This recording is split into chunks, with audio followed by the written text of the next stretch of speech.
Ole, ama sain thuma atopa karon nei to na ni. Kan thenom pa zirtu tu pa zon bung song pasarina chir chun zomang. Tlangjol pan chona step lam chu kapan to pa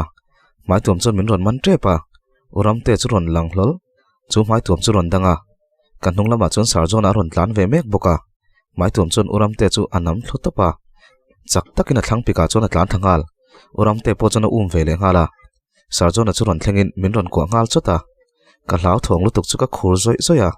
nget tak chon min ko beta lau to sule e bula kom to nia tin min thlamuan mol mola uram te chon nim vel kai chu chu ron chuak chawa ka phalau debo tunge ni shamanem tin min zot ngala ai a mai tuam tata chu lawa ka lau thong lutuk khan engma ka ngai to chiang lo tin thokan la hala sarjona chuan soite nei shimshimem tin min zot le ngal wat nei ma piani pong sol tu ngai khani min tha po tum lo ma piani chunga tiang kha ka chunga ti ve tu mani ti in lawa wanga okhur der der chon ka changa sarjona chuan lau to su kom to hi chuan thianpa engti helai lo hlol ngai ni atia uram te chuan khi khilai dora khin kalkatuma de boy tlan chho aw roi roi thom hi ka sia man mo takin karon tlan thangala ni chin po khan ka se to mole a re le muk sia ngai that lo na ka nei mai lo mole ti in muang ban char chona soya dora chon han chawin thilmin cha te chu kan laya kan let lea kan thil ton dan vel kan soi chu midang po chon an hlau hlea kan conductor chu ngoi wanga he tiang ngot chon kan kho hi atiral muang lo don taknial he pa hi kan son chu ngai chu ngai ni tu po ni se kan kho chung mi le sa chu ni ngai yang chui chu har ho lawang ati char chara tu ma chu thazir mu ta chon kanom ri lo kan thian te ho chon min ron nong puya thil khen dan te chu min zot chiang na sa hlea para chuan lo ding ro kan ti lom pon nang mai ni kal nula I thil lei phur lu tu ka ni kha tin min khak zui shepa ka kal chan dik ta kan shelo ni tin keipo ka ti taw kher kha atul na ka shelo le nu no khop mai ka thik thu chele thu thin hi a buai thla ka ni thalai than khat thin rim zo chuan anwa zui le a ma se engma phei chu anwa mu bik to chuang lo la chu kan han zir tana Christmas la kan zira tin bielin tlo hi November thla kan nei don boka chumi rem tur chu kan zir tan boka ma se chu zan kan thazir bo rak chu ka thil to na wang chu na cheve kan ber mai tu ma chu kan thazira tui lawa azir po kan zir rai lo renga WhatsApp group sanga mai chia film khorangai thu te chun post kwal chuai chuaya kaming lang ten thilan post awang chuan nuam ka ti chia lo section roi tu tele VC ten ron lang trak boka ka thil ton chumin ron cho chiang le den ten thina soibel tur vak ka shelo ka mu chin le ka hriat chin chu mi pa sa thave pa ngai takania mai tuama chuan sana buna chemte keng bok a o chu thum hle ti zong ani ka hriat tin a o thum po chu a ti luya angma ma tiang o chu nei reng kherang em ka shelo chung zong bak chu ka shabik lawani zan kha chu api vungi poron leng ve hlola ke chu ka ruma kamua anu chuan debo hai ipi vungi ron leng ania ti in min ron awa ka wa thau chuak wata pi vungi chuan idam thamo tin min lo be wata o dame nangjok tin ka zot leta abula chuan ka thungal boka api vungi chuan damani mai I thil ton te ka lo sia apoi ka ti hle mai muang char chuan a ron tia nia ma se thil thalo engma thleng zui lo nia ka ti chuan pi vungi chuan puzona ina son kan wati ti don em ni atia nia apoi hleinem tin kan chuaka pona vok cho lo chuang mek anu chu kan kalna tur chu shilin thenoma chuan api vungi nen chuan kan walut ngala sarjona chuan laptop chu lo khoi muala pi vungi nena min mu hlol chu makti mel za thian lo lu ro a lo ti wara ke chuan hei api hen soi du nei niang ti in ka thu wata sarjona chuan I thut mai thingpui han lumte a lo ti wat nin omania thenom le kan ina po hian thingpui lum tu ber hi kan ni reng mai para chuan nangma hi thingpui lum reng angani a lum ni ni rengot mintia api vungi om lo se chu kalum pai lo tin ka chak makang thingpui lum tur chuan ka thau chuak le a sarjona chuan englam nge ni ta tina laptop chu khop tha pi vungi chuan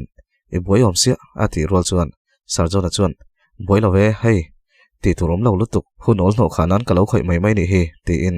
mel nelom tak chuna changa pi vungi chuan englo ania mani buai nen to chungchang kha ati chuan sarjona chuan hriat thiam lo mel topa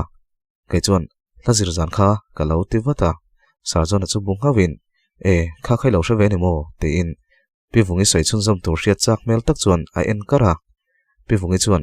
hre ve mole kai leng te son an soya englo ania a mai nang ma po ka lo an khum shrap to che kha ma pe ni chunga he tiang thil ti tu hi ka hre chak lo ani hau lova na taka shem po ka chak ve khop mai ma se ka chui zui lo chana oma a ti char chara sarjona chuan chu nge soila kan thian ho hian pui che kan chak te nia a lo ti ve wata pi vungi chuan nia min puin chak ti ka ria kai point min pui thei ula ka duwa ma se zan khat kha kai na hian phai tuam ma nian to nang thau khani ka ring aron luta chemte ron keng boka min ron wawa chu eng tikin nge ka lo ti wat pi vungi chuan ma piani bora la tanga kar ni na vela khana niang purwa ta te chung kwa chuan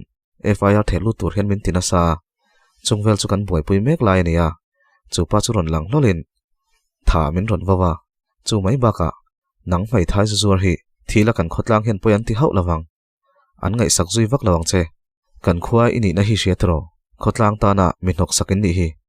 exercise pek theina tur che thil tam tak kan hre boka kai hi min man chuak ani chuan nang poi him bik lawang arukin na ka thok thai reng ania tin min wawa itunu thina chu ingoi bo pui thei ngem ingoi bo pui thei don ani chuan kai point ka du to kanga karon ti buai to lawang che ma se ikal tlang pui lui ani chuan buai le to ngai lo turin khovela tang hian ka pai bawang che i ruangan mu chhualo na tur mun chu atam viawang tin min wawa ti chuan ka thil ti lai ban san tur chuan kain tiam ta ni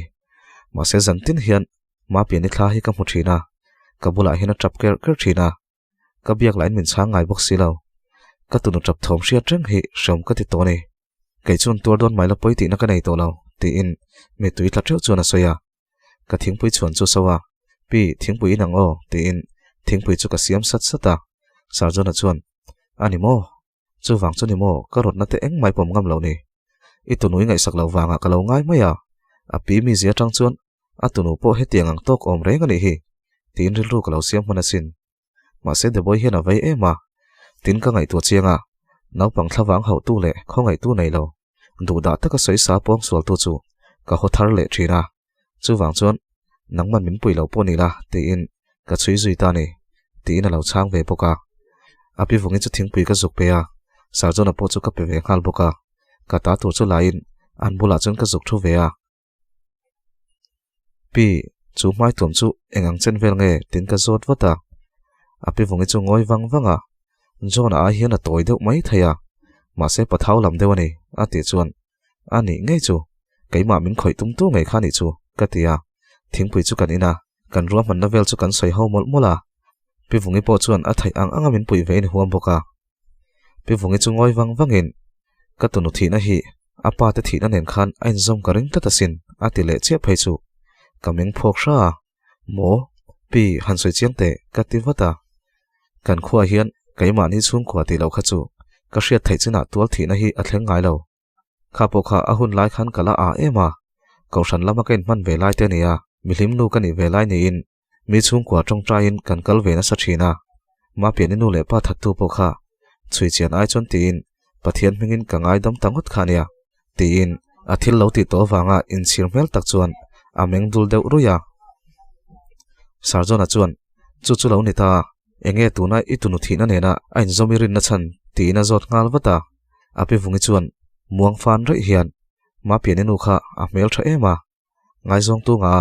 chu wang chun ka fapa khan ho tu nga hle ti maila kho then oma tang te khan ama khoi chak tak tak khan ron kal thina khang lai ma pian nu le pa chung lung oi lo phubalak na em niang chu kati ati char chara sarjona chuan ani chuan a hun lai ma pian nu ngai zong tu te chu hriatila nem tina zot le ngala chutin an hing chiang phak chon ka hre ve lem lawa an nu pa khan an sei dun sep thina ma piani pa po kha soisa kan tum fo ne ome tin thingpui chu ati ti kar laka chuan alem le khal thina sarjona chuan thu tak zet hian ani lo ve mai thei bok sin I in leng rigu mani se rin kan nei a chupa chu kan chui zui dewa ti in alo hnial wata api vungi chuan tunge nia kain leng thanga chu tiang tur ka van hrelo ve tina chang wata sarjona chuan fela hi ni ringem atia kai po chuan u fela ni thei dan vel te chu karin dan ka soya api vungi chu ngoi wanga ka hrelo le fela le rela ber kher hi chu aba ka pek taman nia ma piani po khan ane lo ro rowa abiak ngam ve te chun ni sia tin lo ni ta se an ron lan lea anom dana hian danglam deuh chu aum ve ka ringa ati char chara ani le karma sajir top zan khan fela le rela chun ron kalem atia api vungi chuan ka van hre to mai lo we karma sajir top zan chu ti in ngai to ding mel tak chona si wanga kai chuan ni solin min than tum zan kha ka lo ti ve wata api vungi chuan ani chuan ani lawang kamizan khan rei tak kan inan omalom ati tadaya sarjona nen chuan kanin ena ani chuan kaini hi ani lo kan lo zui chiam ani mo ka ti supa sarjona chuan ma seng tin nge hriat zel thei ti in angai tu na sa hle mai chutia kan ti lai chuan oram te aron lang hlola in varel poimo mel ve ti in aron noi luta sarjona chuan thianpa I ron lang hlau chu lo mom hle mai kan zui hi ni mi alawania alo ti ngal wata oram te chun intina kan nei veo toi ti mokatia alo ti ve ngala sarjona chuan kan nei toi mokatia fela kan ring hlela ni ti hriain fela lama kan ril ru kan da thup ti po hreve kan I don hi atia api vungi chuan kai hi kan va phayange chanchin kan in thil zel donia atia sarjona chuan kawa thlang che alo ti ve wata api vungi chuan ai angai lo sota puru ta te na lu koi lu ka ngaya ti na chuaka pon thleng chu kan thla a chuan ho chuan sarjona chuan ni thei tur sang chu ngai to kola fela le rela chuan an thian pa pakhat samua an nei kha an ni lo vek ti na ni phota kai chu fela ka tin bing lutuk na lama ani thei tur om po ka thiam to lo ti na ngoi wanga oram te chuan fela chuan kan ring tel ti hriain midang po tir thei tho sin alo ti ve boka kai chu kalo in rol wata o fela chu ni lo ni mai thei voi khat kha ma piani chu he tiang thil ti tu chu hriat ve nge chak thu sai takasin ti in ka chang wata sarjona chuan ngai to lokang pi vungi sai kha dik ta se kai mai he thil hi ka zui lokang nang ni po lo tel lo lok ro ti in angoi data oram te chuan thianpa misol hian ti hre nei mi alawania chu wang chuan maltlat lutuk chuan zui lo lakati ti in sarjona dara vuan chung chuan alo changa ma se sarjona chuan ruwa man na thatak nai lo chuan lo in ron su ati ka ring lo kai chu anu chuan min ron awa in la detective viau maila kani na tak tak zok ka wati le ngai vok cho hi min ron suan puite ti thoma wang chuan man mo deuin ka phaya sarjona hena chuan karon phai to lawang kamungal don ania message in kanin bedonia katia anu chu vok cho ka wa suan puya reivak lo chu ka thian ten en grupa kan ti lea kar le hen kan khuwa lo zon hu nong ber tur kan VCP in kan thiat hoi min soma chungvel chungchang chu grupa kan soi khoma mi pa ber dress a boile to lo zo turin chei vurangai lo tin ka khaka ani chuan oi kan VCP te hian aizolan chungten cha rup don mi khwal chelo le changkang tak tak an local don chuta lo thin big vak chu ka du te ulo ati chuan an ni na tho kor le isan dei kor kha ain ang velang ka ti chuan in na sa kamu ti in kan message po chu ron reply do to lo kai ni chuan kan rel zui shapa kan re deuh thup ta ka chuan kain ti fa ya kamu zui maya hun kal le hretin boruak chu re le deuh to a kan mi suala po aron in lan mai to lo kan khuwa hin mak khop mai a hun line han ti ve hluai ma se an soi zui le vak to lem lawa kai ni thian ho po sarjona berin in rol to lo turamin ti tlata wangin kan re san maka ril roi ro chuan a chui ru ve reng thunga ka ngai to na ti buai tu ber chu sarjona mu mangte kamu mangte a tak ang me a thleng thin le a mun ma thlenga a chiang em thin chu ni tin chu huna chuan a taka kan thil mu te mu tur lo tel ve zel boka chung chuan ka ngai to na lu ale thin ka vok cho petur ka phai chu kan vok pakhat chu chuata chuna ke lo tanga ka aw chula nu sarjon local teu rang hi ke tangania tin ka aw chula sarjon chu a school kal dress nen chuan aron tlan chuak ngala vokina chon lutin vok ke tang chu va boi puya cái po chun ka thei to pin ka lo puya anu la chu ron chuak mai lo ka han aw le thina nawi chuan por to khian a ron ti hluka poni se thei lo mi ka ti vin thota anu chuan ka sia I thau thut thei don bi kem ni ka ron kal don ka lak lo ni hi mole toilet atang chun a ron ti por chaka nin om lutuk ti pa chuan vok ke tang chu kan buai puya ama rangila alo tal ve zel boxi kan ti hlei thei lo anu chu ron chuaka oi chuat thi thla ka hun to ka tia ka lo thei le thina lo mole ti pa chuan a ron luta vok chu ron tuai hewa kan vok tal po chu re dewa ti chuan har sawak lo chuan kan la chuak theya ma se a pen ngam hau lo a bok renga anu chuan ipukhu ma han kaute atia kom chaka chuan ka han chho nga la apukhu ma tein zon ka thlen chuan apukhu kan vok hi min lo en puite ka ti rual chuan awa mu nom om lo ve tin a ron uang nga la aman mo thak te mai nia ka ti hluka apukhu ma hi paphok ve tak mai hi nia a in bulanau pangin sai hluman so chang te hian fi hi alo khon deuh thlap zela a ron chhup wata kan vok na dan chu anu nen chuan an han en vela a ke rutlia ka ni hi chuan ana ka hian diklo om bokin ka ria ati chuan oi adam le thei ngem ka lo ti wata apukhu ma chuan adam mo to khop mai classic chhodon bok nen tal mai fin thak zo kang atia anu chuan thale khi chuan kan thla tir ve tong chu kan tia a hur don na in kan ria mole ti in a ui mel hle a sarjona chuan kai hi ka vain thla kanga kan kal mai teang thiam ka nei tlem e mai ka tlai don atia nia kal to mai ro kha I bal vek don nei kha ka lo suang ka ti chuan a biang sumlang kal chuan anuya angai lo hran hlei nem ti in min nui saka zanin chu pi vungi wa mu ka tuma thil hi a nai war to o ma se nang po ka shil thei ri lo che atia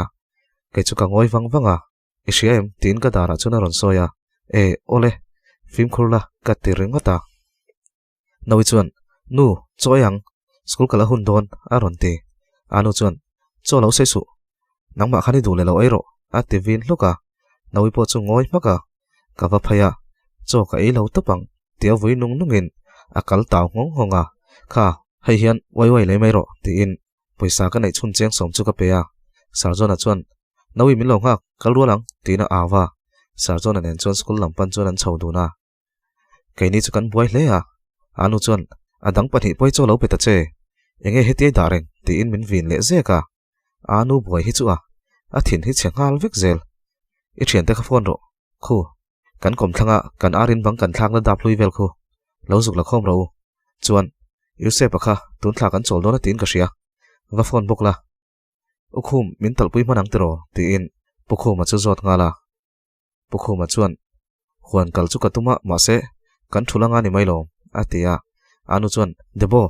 whatsapp khan kan vok tal tur thu chu poste a shalna kan mulo palange atilea oi amak mol vai pathian ban nga deu momin ti mi ka ti ngal zung thei bik lo use papon phone lak thei lo hi ka ti chuan ipi phone mai ta che se pa chu na kal don lo chuan ala thonang ati zom zata kan thian ho chu group call in ka shila an phur hlom topa kai chuan hey ron phur hol su o poi ti deu ang te khan ron omro anu na tuar ve te mai nia adik tak chuan kai pon hei chen kalo en kola som ka ti ve te mai nia anu phei chuan a duat ro puisi ka ti chuan para chuan vok mangai tu kain ti top ka ron trap homang a ron ti ve le ngal zata midang chuan over tinan lo khaka kai chuan over deuh khan ron chelo ulani mai tia phone da ka tum lai tak chuan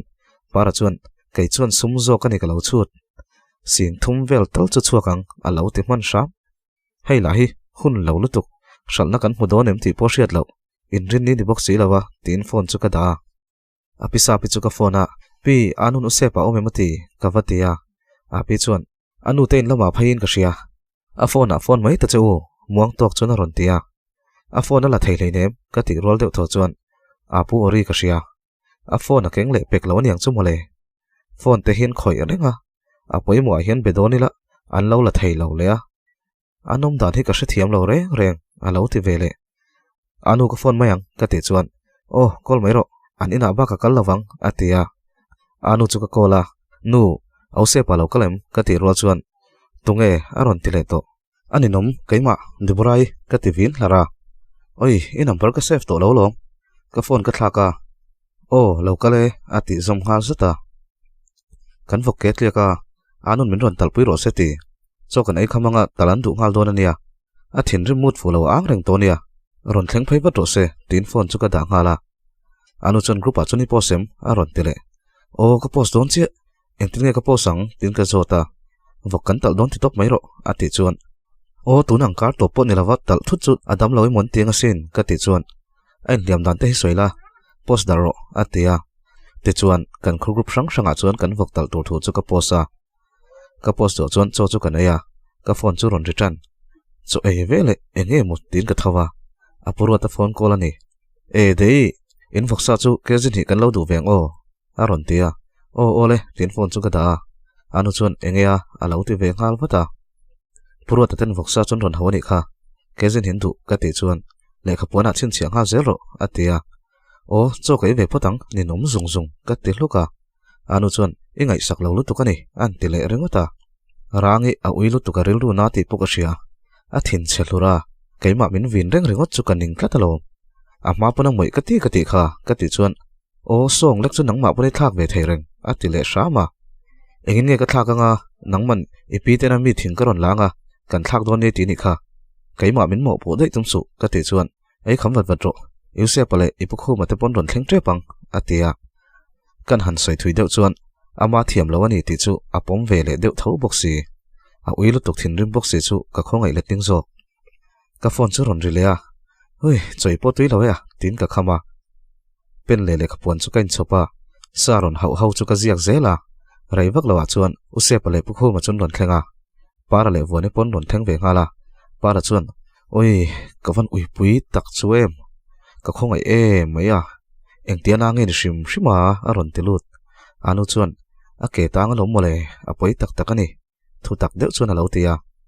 a soi zo rual chuan para chuan oi ani chu mole avan poi tui don tak em atile anu chuan lalpar moi wan na chi ni lo ni o in hnuai a khon da pro kan tron khoma ong khu zuk pu chho ngal ro voni nen khan atia voni chuan ani zukalang atia para chuan chhuwa pa chuan oi chu vok khongai thak chu a shom tor kan ti top lo lo nge tina chuak zo zo a anu chuan enga nge mo para kher kheri ron then ma sak berni ati ve supa para chuan oi tak taka chuan mo kan ungur poi ti reng reng su a sa chhum khat si chu chhum jing si hetia hi nang ni tan puna ha dam thak chu lawa in house don hi ni to kha vok pui tur hur thil reng kha sumain chan ti ranga kainen sa tui takin kan han ei bokanga van ram tla fual hi ni ringot don lom jok ta che ti in hnuai tang chuan ala ron tong zuwa zuwa anu chuan ron pu chho wat wat mai teu ti in choi pa chuan alo chang let ve boka use pale pakhu ma chuan vok chun tala anu phei chuan en po en du lo kei po chuan ka khongai ve lutuk ka mi tuet la ve tre pani ma se le lama chuan tlemin a cha chum hau tak lo de dona chu lawa thil thar nei chen sport ha deu roti chu ron thleng ve le a anu chuan alo tir ngala te chuan vok tal boi pui chuan kan che suaw sowa araya kan hlim ta phiana rin ain ron hau po chun tam ve zeka para chu vok sa ron hau ho ming chu kan lo zia tir zela a chang le ka phone chu ka chan tir boka kan vok sa ron hau tur te chuan dam lo na nei wang te hi ni lo mo an ron ti kher zel chu kan hing lu tuka thadeu chun ka lo hrit zela pakhat chun a ron phone le a ron zot fi awaka kan hing chuan para chu ka pe a dam lo na nei wang ni lo mo a ron ti le a para chuan a teu lo mai kan tal don thleng po khan ama chuan in soi sel na nei lo kalakal thai atilom loma ati chu kan mui huka aron phone tu chu tunge kan hrelo na ani chon para chu lo hrengal chat para anei tu te phone pete aron tia o tak taka ake chia chu ni mai ati chuan phone aron betu bok chuan ani thawem aron tilea para chuan thawlut tuk a thawin a hno hluma niang te po kan ti ni hi ati chuan a thawlut tuk chu kan du lawa aron tile si para chuan oi ka ti mai ni kha hai kan ungur te chung kwa hrim hrim hi hrisel na ngai poi mo chi an voka po thaw chia om mia lo angkha a fit moi tok masal hlang ani mai ron mu vela chuan mo ji makal thinem ni iti hialang de boy hian a workout pui zelom a lo ti hal zat zata anu chon khoi mo tunge para bethate sal zo na kan mulawang ti hlau nak la ya tin phone chu ron la veng chakami pirini lo nia mikhirani ve hrim hrim boka para lo chan dan chu kalom tap vok chun ro vel meka kaini ho chon tui kan lo khaya mà ní lo cả tuổi lâu hồ lâu à tuổi man tuổi cắn ngã về lại ta cái nè azia lâu chú tiền lâu phê xe chú tuổi khurami tuổi trôi lệ trụi trụi cắn ngay đón xia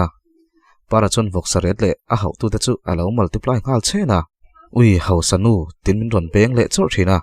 ini nom ka paisa turom ve don lo ka ti po chuan an pathum chuan sang li khatal chu dil ro I ha pui zia kha ngai to la tin paisa chang ve tur chuan min tur na satup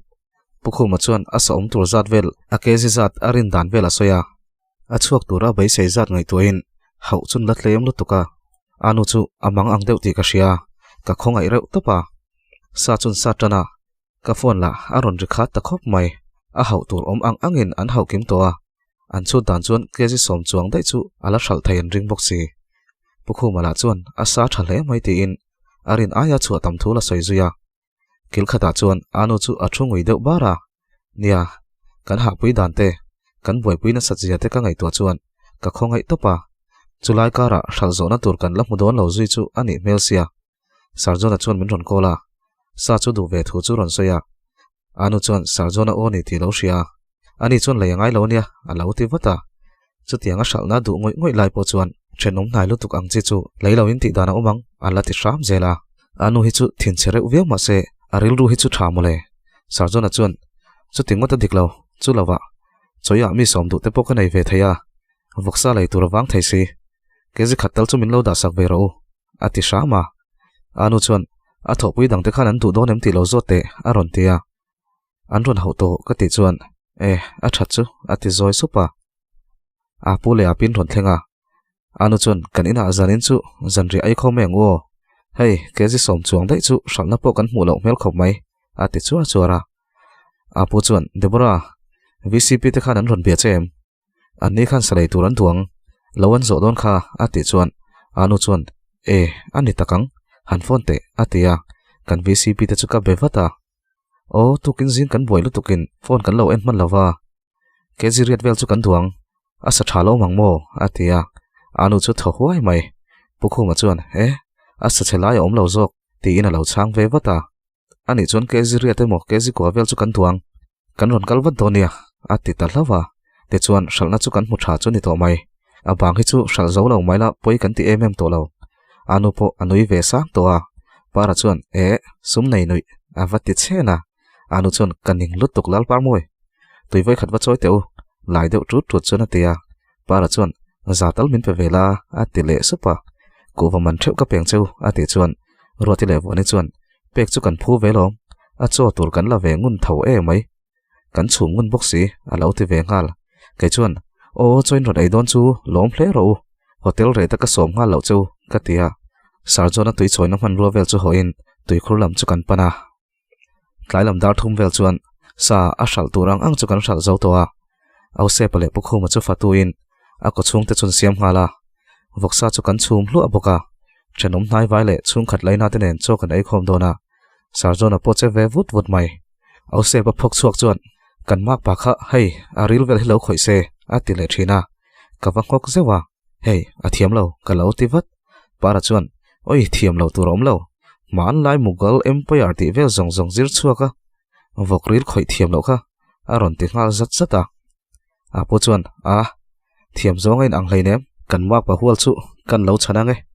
aron tia an nui dar dara ke chu ka zaklu tok chu ka sadeu pop popin ka ria anu chuan ipi vungi va som ve teu ati deuh thuta sarjona chuan mu ka ngai thosin ka vakal don em ni atia an fiam reng chu aning deu ni mai thei chu ba ka thil soi pui tura nei thu kha min sil to tak ke chuan nia vakal ro choi tak phei chu dar nga vel aniang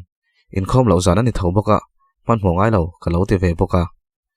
kan hanin som khom chu kan tam taphiana nau pang nen kan ri deuh lui loya anuam ve mam topa anu pui fa pa rual thana har zat chup para hiana mil lo topa an riat lo lai na lo pen khang langa rualala na samang khengina tapa para chuan anu pui ron mu mana hlaw lutuk apom chuak ngala ui so pon I mudoema pon soi mudoem local ro pon ka en puyang che ti in aka hup saka depo local ve ta che aron ti truawa engei vel ri ngot ni katia roti le wone chun lo nui ru ruwa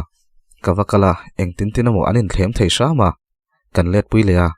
anu pui bula chuan ruala chuan nu he tuai pa hian min vel a ti khera anu pui chuan ruala chu a chala chuna pen foka nang hi mi zinga omdani shelo lutuk tina hawa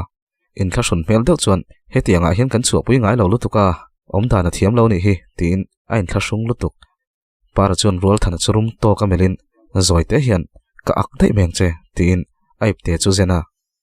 darnga ri don po chuan sarjon ate chu anla ron let lova apu chuan hun ser mang donila zirti tu pa chu han phone teu atia ka phone a ring ral zela ala thailo an ron thleng tre pang ka tirengota ka ngai chu thalawang reng kan thian ho chuan kan vai nang kan tia anu chuan pivungi phone number kan ei lom kan call ange atia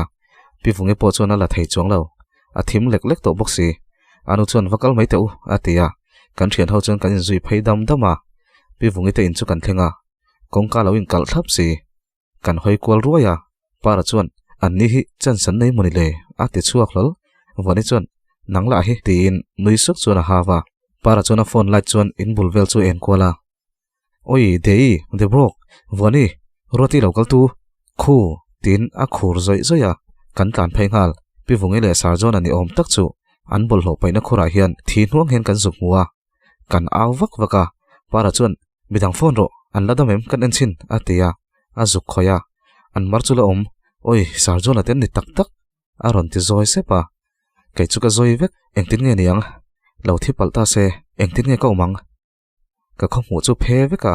ka mi chu vai veka kalu hailu tuk chu ka thlulek leka roti chuan min lo ku awata para le woni chuan tranpui tu turmin lo phone call hala ole khati zong khani sela ngai thatu zong zong ti chunga kaloma tunlai ka tlai zi maya ma se mi pon tlai ve thin tho te khati vela enge keima kani wanga ka tlai lo bi kam ani po enge mi pon tlai ve thin tho enge keima tlai ringot ti ringot chuanin min lo like min lo comment saka in pe chuan min lo share sak le thau turin ka som chewani zanin chu kalak na ki niam lut tuka ka ha ka kon chur chu hei kon chura chirang han ko ma se ka siam tha thei to box si lawa chuwan chu ngai thak lo som de ni point min lo thiam don ya